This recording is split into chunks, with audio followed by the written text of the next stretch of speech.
Well, as a teenager, I was sitting in my room, and my dad comes in, and he asks me, "Why are you in here? Are you done with the yard work?" Of course, my answer was yes. My dad went outside and looked, and came back and said, "No, you're not. You're not done." And then he takes me and points out all the things that I hadn't done yet. You see, I did some of the work, but not all of it. There was still more to do. But I had decided I was done. I had done enough, and I quit. I was done even though there was still more to do. The good news is that God is much better than my teenage self. You can't accuse God of quitting or of not finishing. He's still working. God's not done. In our passage today, there is a big change that takes place. Something huge happens, and some of these people there are surely wondering if God would still work like he had been. And wondering what will happen now. But we see that God's not done. He's still working. So let's look in 2 Kings 2, verse 1. He says, "Now when the Lord was about to take Elijah up to heaven by a whirlwind, Elijah and Elisha were on their way from Gilgal." Now let me give you some background here. So idolatry has taken hold in Israelite society.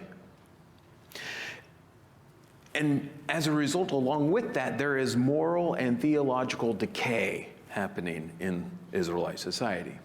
The northern kingdom, or Israel, is a mess. And Judah, the southern kingdom, where the descendants of David are still king, they're following in the same footsteps, in the same way, the same pattern, but just at a much slower rate.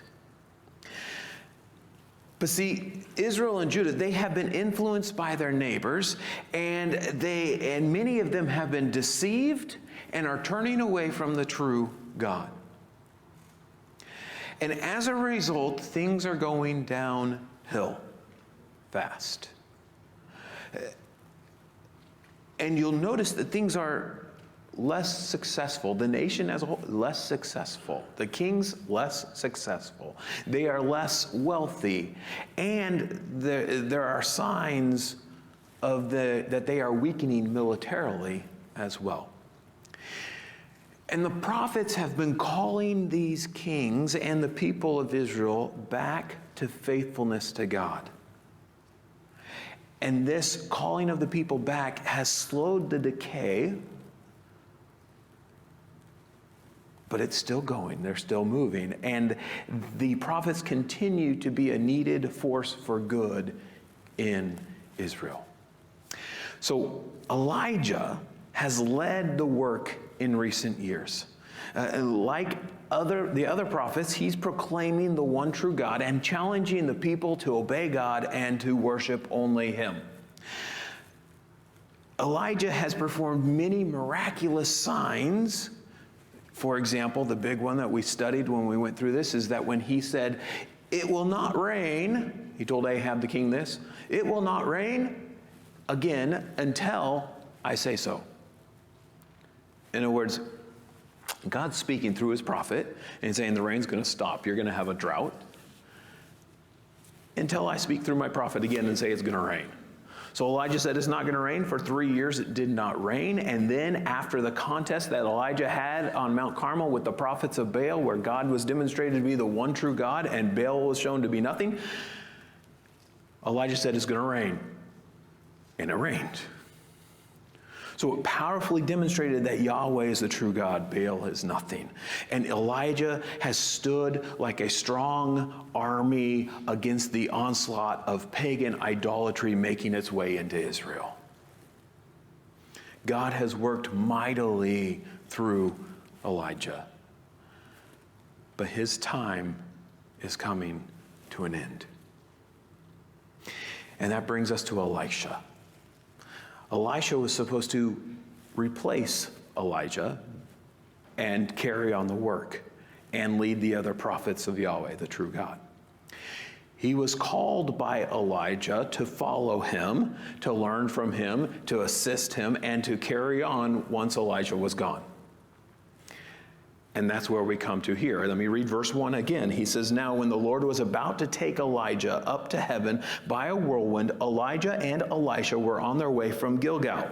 So this introduces to us what is about to happen.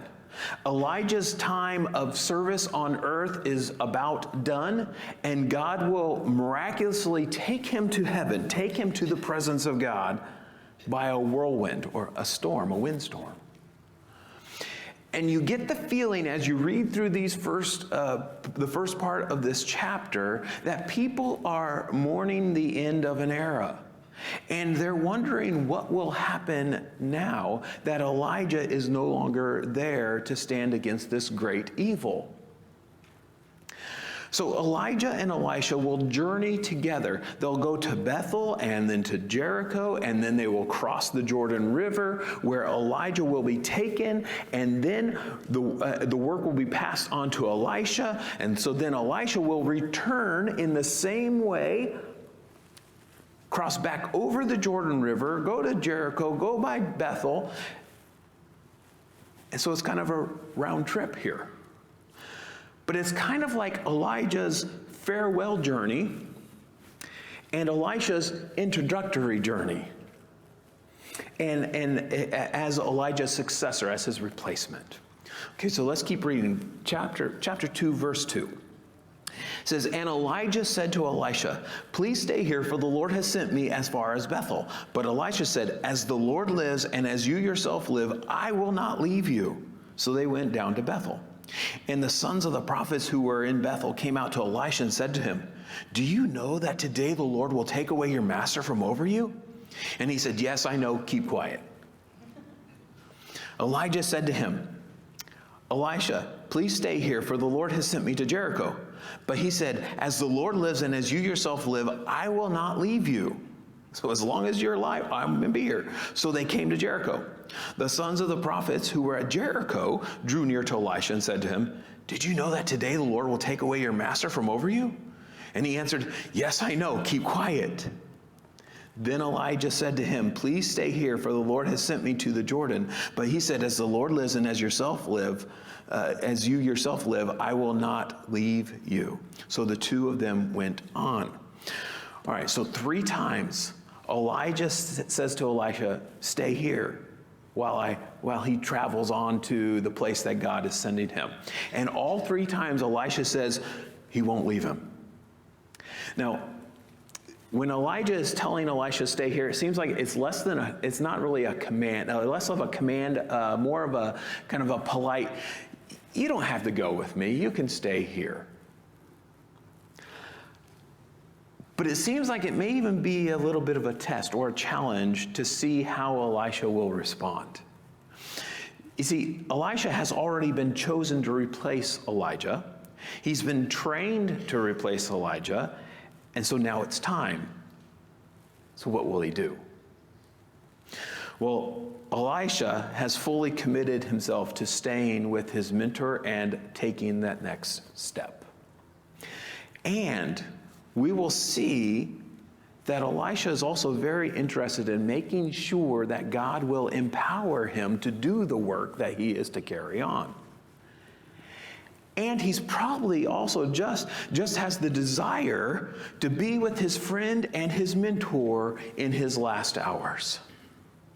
And so they continue on. And when they arrive in Bethel and in Jericho, we see the local groups of prophets come out to talk to Elisha. And they know what's happening. So God has revealed this to them. They know what's happening. This is Elijah's last day on earth because God is taking him. And of course, Elisha already knows this as well. And it seems that he doesn't want to talk about it. You see, we need to remember something when we read the Bible. These are real people, and they have real feelings and emotions as well. And it's very likely that Elisha is dealing with a great sense of loss and uncertainty about the future. So just keep it quiet. I don't want to talk about it. Keep reading verse 7. It says, 50 men of the sons of the prophets also went and stood at some distance from them, as they were both standing by the Jordan. Then Elijah took his cloak and rolled it up and struck the water, and the water was parted to one side and to the other, till the two of them could go over on dry ground. So the two prophets end up on the bank of the Jordan River, and there's 50 young prophets who are kind of following at a distance, and they stay off and they watch from a distance. And Elijah takes his cloak and he rolls it up so it's kind of like a staff. He rolls it up and he strikes the water. And when he does that, the water stops flowing on the upstream side and just piles up so that the water goes away and they can walk across on dry ground. Now, this is an amazing miracle in and of itself. But when we hear this, what do we think about? There's significance here. What do we think of when we hear about the waters parting? Yeah, we should think of a couple different things. We think of Moses when he was leading the people of Israel out of Egypt, and they got to the Red Sea. He held up his staff, and the waters parted, and the Israelites were able to walk across on dry ground. Then later, Joshua was leading the people of Israel into the land, and when they got to the Jordan River, under Joshua's lead, the priests had to go in and step in the water, and when they did, the waters parted or stopped flowing, and the people were able to walk across the river on dry land. And so we hear these, and we think of these, and we should, because there's some important connections here.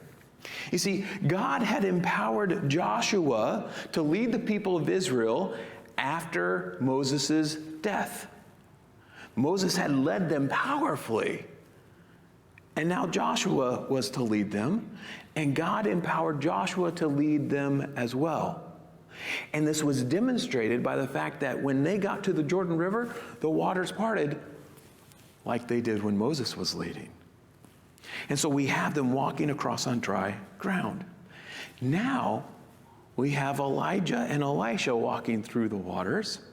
Elijah parts the waters, and they walk through. And you're thinking, what will happen next? Keep reading, verse 9. He says, when they had crossed, Elijah and Elisha, Elijah said to Elisha, ask what I shall do for you before I am taken from you. And Elisha said, please let there be a double portion of your spirit on me. And he said, you have asked a hard thing, yet if you see me as I am being taken from you, it shall be so for you. But if you do not see me, it shall not be so. So either Elijah knows that Elisha wants to ask him for something, or he's just simply offering. He said, before I go, let me help you out. But Elisha makes this big request. He asks to have a double portion of Elijah's spirit on himself. Now, what does that mean? Well, it refers to God's empowering.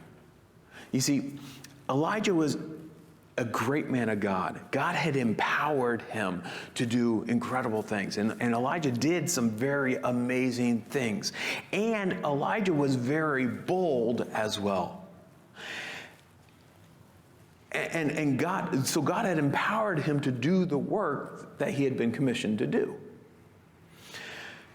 And so this is what Elisha is asking for. He's asking for the power to do. He's supposed to replace Elijah and continue the work that Elijah was doing, so he's asking God to give him the power to do it. But he asks for a double portion. And you could read that and it could sound like he's just being greedy. I want to be twice as powerful as Elijah. But that's not what's happening here. That's not what he's asking for. You see, the double portion idea comes from the traditional inheritance of the firstborn of the family. You see, the firstborn would receive a greater inheritance than the rest of the kids in the family, a double portion, because he was also given a greater responsibility to care for and lead the family.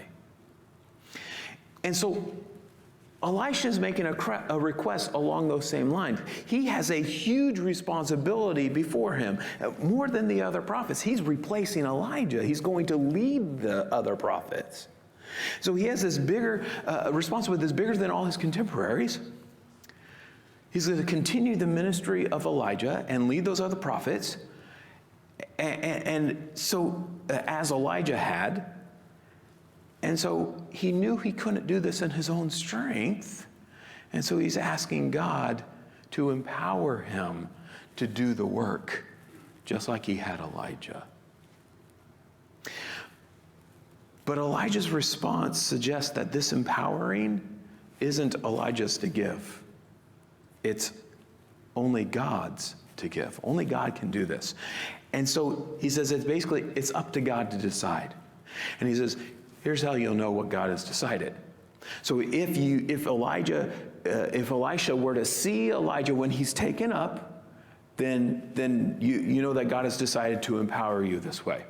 If you don't see me taken up, then God has decided not to empower you this way. So I guess if Elijah just disappears or whatever, then God has chosen not to empower you. Look what happens. Let's keep reading verse 11. And as they still went on and talked, behold, chariots of fire and horses of fire separated the two of them. And Elijah went up by a whirlwind into heaven. And Elisha saw it and cried, my father, the chariots of Israel and its horsemen. And he saw him no more. Then he took hold of his own clothes and tore them in two pieces. So the two men keep walking and talking till suddenly they're separated by these fiery horses and chariots. And so you can imagine just walking along with someone and all of a sudden there's chariots coming up and they come right in between you and you step away and it parts you. Now this is another miraculous event that seems to have some ties with other events in Elijah's ministry. You see, 3 times during Elijah's ministry we have recorded that God sent fire from heaven. And now there's fire from God again. And each time this happens, it's symbolizing that he is the one true God. And so we have these chariots and horses of fire who come in and they separate it. I want you to notice something though. How was Elijah taken? He was taken in a whirlwind, which is interesting because people often think of him taking a ride in a chariot. That's not what it says. The chariot separated the two men, and then the whirlwind, the storm happened over there where Elijah was and took him. And so, but the important point is this: Elijah is gone.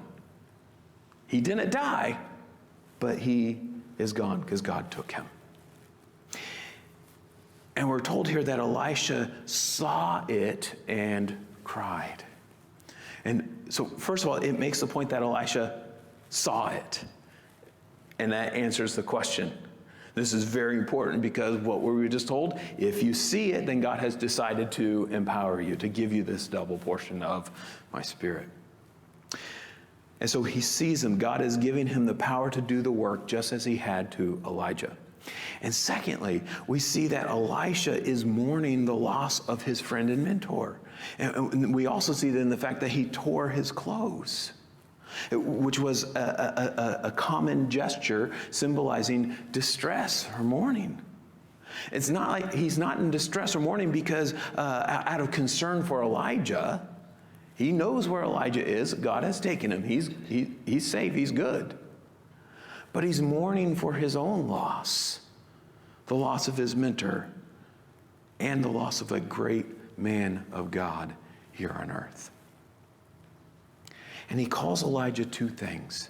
First, he calls him my father. My father, my father. Because Elijah was older than him and because he was his mentor. And then he says, the chariots of Israel and its horsemen. Now, you could simply read this as him just saying the chariots and horse, because he just saw these fiery chariots and horses. But because it's tied together, following immediately after him addressing Elijah, my father, and because later in 2 Kings 13:14, when Elisha dies, the king refers to him in the same way, with the same words as the chariots of Israel and its horsemen, it's best to understand this, that he's actually just making a description of Elijah here. He's referring to Elijah, calling Elijah the chariots of Israel and its horsemen. In doing so, he's saying that Elijah was like a one-man army from God. He's a one-man army. When God worked through Elijah, it was as powerful as fiery chariots and horses. Let's keep reading verse 13. And he took up the cloak of Elijah that had fallen from him and went back and stood on the bank of the Jordan. Then he took the cloak of Elijah that had fallen from him and struck the water, saying, where is the Lord, or where is Yahweh, the God of Elijah? And when he had struck the water was parted to one side and to the other, and Elisha went over. Now when the sons of the prophets who were at Jericho saw him opposite them, they said, the spirit of Elijah rests on Elisha. And they came to meet him and bowed to the ground before him. And so Elijah's cloak had fallen to the ground, and Elisha picks it up. And this is a symbolism of him taking up the work of Elijah and replacing Elijah. In fact, we saw something with his cloak once before. When Elijah had called Elisha to follow him and to be trained to replace him, how did he do it? He threw his cloak on him. In fact, let me read it for you. In 1 Kings 19:19, it says, so he departed, talking about Elijah, so he departed from there and found Elisha the son of Shaphat, and who was plowing with 12 yoke of oxen in front of him, and he was with the 12. Elijah passed by him and cast his cloak upon him. Wouldn't that be funny? Whenever somebody wanted to replace themselves, they would say, they'd take their jacket and throw it on the next person. But this is what the cloak represented him as a prophet. And he threw it on him, and it was a call. And Elisha knew exactly what it meant. So, but now Elisha picks up that cloak permanently. And the authority and the responsibility that Elijah had has now officially passed on to Elisha. So he takes the cloak and he strikes the water of the Jordan just like Elijah had. And the waters part, and he's able to walk across on dry land. And so now he is walking into the land on dry ground, having replaced Elijah, just as Joshua had many years before, after replacing Moses, walking through the Jordan into the land on dry ground. And so we have that picture here. God has commissioned and empowered both Joshua and now Elisha. And so Elisha asks, though, as he strikes the water, he says, where is Yahweh? Where is the God of Elijah? And then the waters part and answer the question. He hasn't gone anywhere. He's still right here. And he's still working. Now, the other prophets who are watching from a distance, they see the waters part and they understand that God has passed on the same power and the same leadership to Elisha that Elijah had had. And they run to him and they know that he is to lead them. But look what they do, verse 16. It says, and they said to him, behold now, there are with your servants 50 strong men. Please let them go and seek your master. In other words, let them go look for Elijah. It may be that the Spirit of the Lord has caught him up and cast him upon some mountain or into some valley. In other words, God may have just moved him somewhere. And he said, you shall not send. But when they urged him till he was ashamed, he said, send. They sent therefore 50 men, and for 3 days they sought him, but did not find him. And they came back to him while he was staying at Jericho. And he said to them, did I not say to you, do not go? So they understand that Elisha is now their leader and that he has been empowered by God, but they're still not sure what happened to Elijah. Apparently, they didn't see what Elisha saw. Or possibly they just don't know where he went. He's gone, he disappeared. But part of the reason for their curiosity or their wanting to look for him may be that it seems that Elijah had a reputation for disappearing at times because God just took him places. Remember Obadiah? Obadiah was a servant of Ahab in Ahab's palace, but he was a godly man. And when Ahab's wife Jezebel was killing the prophets of Yahweh, the prophets of God, Obadiah took a big group of them and hid them, and then he fed them as well. Well, Elijah was gone missing. They didn't know where he was. And he came up the road one day and met Obadiah and said, "Here I am. Go tell Ahab I'm here." And this was Obadiah's response. In 1 Kings 18, 11, 12, he says, "And now you say, go tell your Lord, behold, Elijah is here. And as soon as I have gone from you, the Spirit of the Lord will carry you, I know not where. And so when I come and tell Ahab and he cannot find you, he will kill me, although I your servant have feared the Lord from my youth." And so he's like, I know you have a habit of disappearing, and I don't know where you'll be. And so it seems like they maybe have a little bit of a reason for this. They think this has happened before. It hasn't, but they think maybe this has happened. So they request to send these men to look for Elijah, and Elisha says, "Don't bother," because he knows that God has taken him. But they kept persisting, and they're pressing him. So finally he says, "Go ahead." So they go and they search for 3 days, and they can't find him, and he comes back and he says, "Well, yeah, of course. I told you, it's because he's gone. God has taken him." Now, the taking of Elijah wasn't because God was giving up. Like, oh, we've been working on this for years, and things just keep getting worse. It wasn't because God is giving up or because God is done. Elijah, his being gone doesn't signal the end of God's work in Israel. In fact, God is now passing on the work and the ability to do it to others. But here's the thing. Oftentimes when a great Christian leader dies, what do? We wonder, who will ever take their place? What's going to happen now? Who can do great things like he or she did? And see, this is where our minds go. We immediately start doubting things or wondering what is going to happen. But the thing is God is still working. And God raises up others.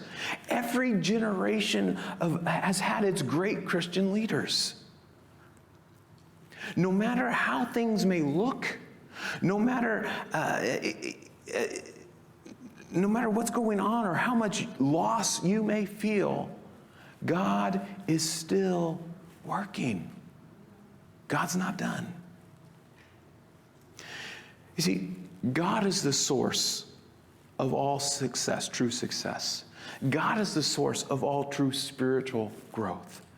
And he is the source of spiritual renewal. We as his people, we serve him and obey him, but he empowers. And he works through us as his people. He works in and through the church.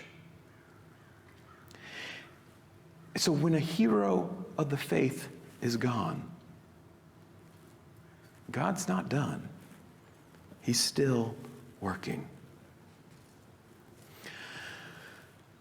But what about when there's a problem? Well, let's read verse 19. Now the men of the city said to Elisha, "Behold, the situation in this city is pleasant, as my Lord sees, but the water is bad, and the land is unfruitful." He said, "Bring me a new bowl and put salt in it." So they brought it to him. Then he went to the spring of water and threw salt in it and said, "Thus says the Lord, thus says Yahweh, I have healed the water. From now on, neither death nor miscarriage shall come from it." So the water has been healed to this day, according to the word that Elisha spoke.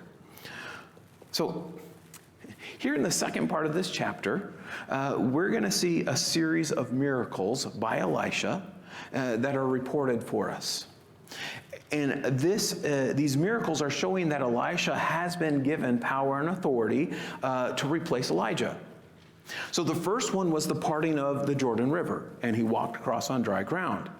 And now we just read the second. The water at Jericho is bad or contaminated in some way. It's not good. It makes people sick, and the crops don't grow well. And Elijah performs a cleansing ritual. He tells them a couple things. He has them bring them a new bowl. The reason for that is it's brand new, so it's never been used, which means it hasn't been, that ensures that it's clean. It's never been defiled in any way or used for anything unclean. And secondly, he has them put salt in the bowl. Now, you might say, what? Because it does. I do. What?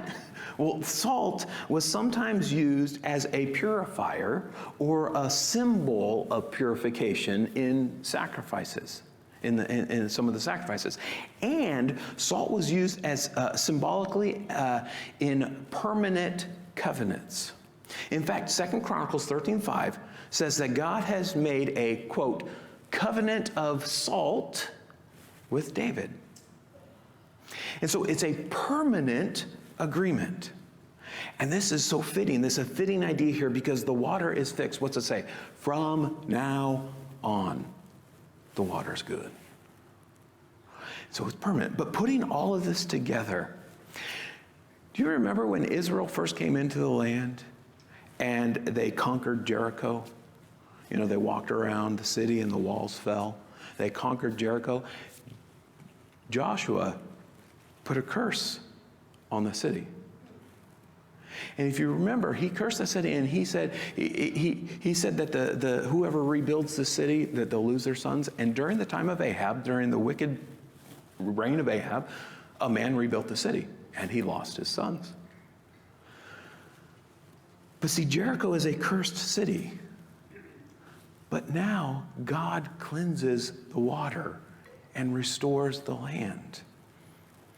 See, God in his grace is bringing an end to the curse on Jericho.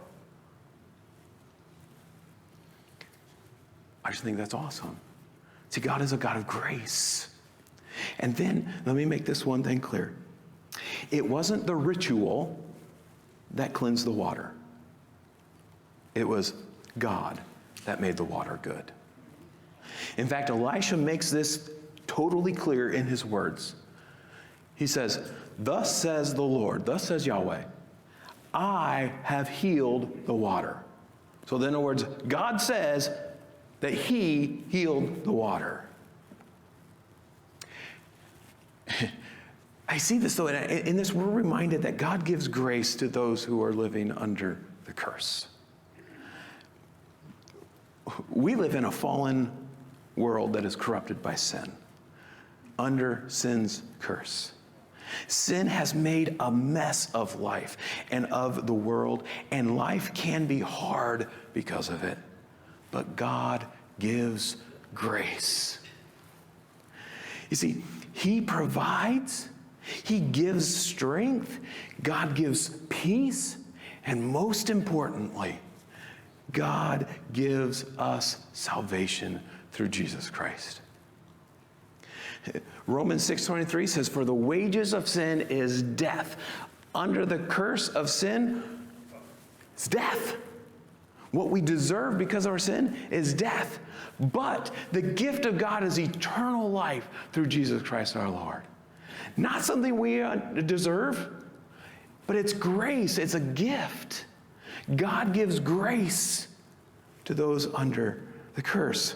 See, under the curse, we deserve death for our sins, but God rescues us, and he gives us life when we believe in Jesus. God gives grace. You know, there are many ways that God gives us grace, but when we face problems, we know that God is still working. God's not done. He gives grace. And lastly, what about when a wrong is done? Look at verse 23. It says he went up from there to Bethel. And while he was going up on the way, some small boys came out of the city and jeered at him, saying, "Go up, you bald head! Go up, you bald head!" And he turned around, and when he saw them, he cursed them in the name of the Lord. And 2 she-bears came out of the woods and tore 42 of the boys. So this is the third event that shows that Elisha has been endowed with authority. But this one isn't as feel-good as the others. We read this and it may feel a little uncomfortable. And on the surface, it even seems like a rash reaction to a personal insult. But we need to understand what's happening here. So there's this group of boys that came out to Elisha and start taunting him. But catch the scene here. Elisha isn't walking in the city, or he's not in the city, he's walking by the city. Okay? And so he's just going past the city, and these boys purposely come out to him to verbally attack him. So he didn't just happen to be by them. They went to him. They went out to him. Add to this that they live in Bethel. And Bethel is one of the 2 cities, 2 centers for Jeroboam's twisted, false religion. Which, by the way, the prophets of God, of the true God, would have spoken out against for all these years that it's been taking place. And it's probably about 70 years or so, or more. It's been a long time. And by the way, the word for boys here can refer to a wide range of ages, from preteen up to about 30. But they're also called young or small boys here. And so they're probably young teenagers. But that means they're old enough to know what they're doing. But they come out and they call Elisha baldy or bald head. Now, we don't even know if Elisha was bald or not. And in fact, at that time, men would often wear coverings over their head, especially when they're traveling. So they wouldn't have been able to see if he was bald or not. But that's besides the point. They're calling him baldy. They are calling it, or bald head, because it's a derogatory term. It's an insult. They are mocking him. Whether he's bald or not, they're mocking him. And so then they tell him, they call him that, and then they tell him, go up. And then we say, go up where? Well, there are 2 possible answers to that. Either go up wherever Elijah went up. It's the same words being used here. Go up wherever Elijah went up, or just like Elijah has gone, or go on up the road. Keep walking. What they're doing here, they're saying to God's prophet, either go away like Elijah, or keep on walking. In other words, we don't want you here. Keep going. Go away.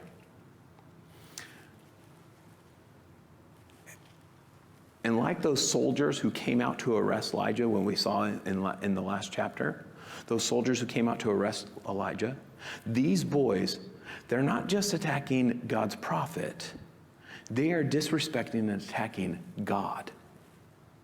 You see, they are opposing the prophet of God because they oppose God. They oppose Yahweh. And so this is what Elisha is responding to when he turns around and he calls down a curse on them. And then God sends those bears. In fact, this is fitting with the covenant. You know, the agreement that God made with Israel, and Israel said, we will obey, we'll keep it, we agree. This is fitting to the covenant, because in Leviticus 26, when God is listing off the blessings and the curses, where he says, if you obey me, I will bless you. I will do this for you, and this for you, and this for you, and life will be good. He said, but if you disobey me, then I'm going to do this against you, and this against you, and this against you. And the reason for the curses is to turn, so they recognize it, like we walked away from our God. We need to get right and come back to him. But he says these curses. Well, in Leviticus 26:22, he says, and I will let loose the wild beasts against you, which shall bereave you of your children and destroy your livestock and make you few in number. You see, they are not being faithful to God or to the covenant. God is. He's keeping his promise here. They have turned against God, and they're facing the consequences of it. But notice that the bears kill, it says 42 of them, 42 of the boys, which tells us a couple of things. One, it says a large group. And secondly, not all of them are killed.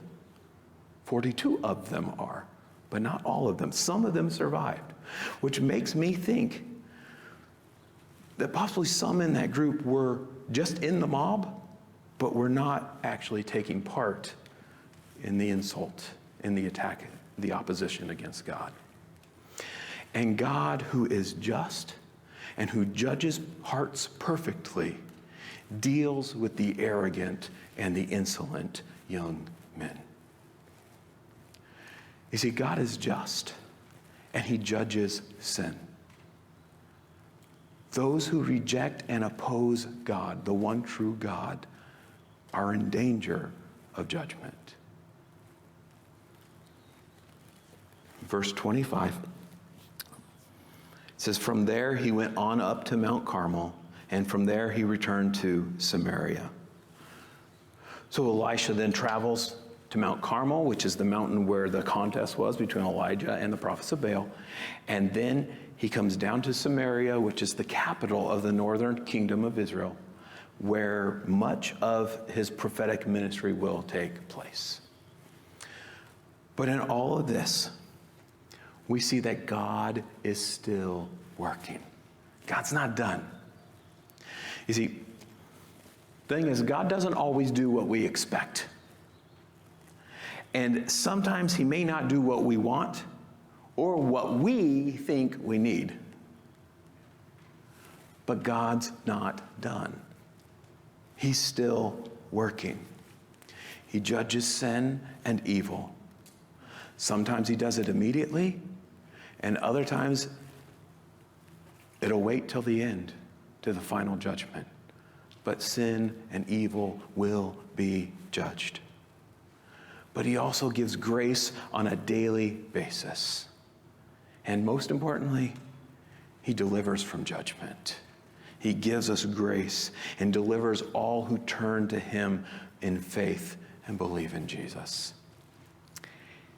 And he provides godly leaders who teach his people and encourage his people and correct his people and shepherd his people. God is still working. God's not done.